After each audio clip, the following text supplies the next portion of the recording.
La grandeur de ton Dieu est représentée dans ton enfant. Celui qui a l'habitude d'apprendre que les 500, au moment où il peut avoir 100 000 dans la poche, et il vient mettre dans le panier des enfants.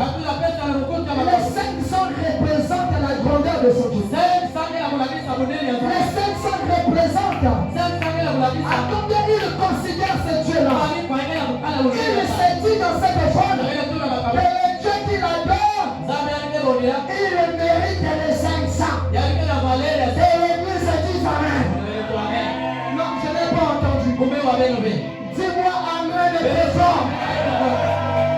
Ce que tu donnes à Dieu, ça lui représente la valeur que tu donnes à Dieu. Cette valeur est mesurée dans ton enfant. De ce que tu donnes comme sacrifice. Voilà pourquoi les mages sont venus avec la cadeau. Les mages sont venus avec la cadeau. Et dans le fond de mages, il y avait de l'or qui typifiait la divinité.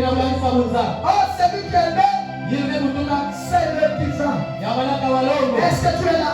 La deuxième chose, c'était l'encens. Oh, celui qui est né, il est né pour le service. La troisième chose, c'était Amir.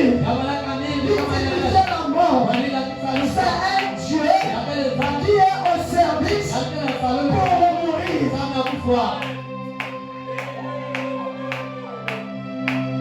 Donc leur enfant était agréé. Parce qu'ils avaient la révélation de ce bébé.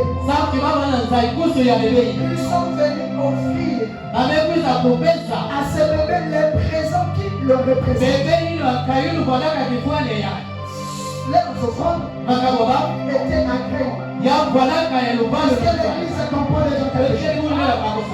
Ça, c'était le premier signe.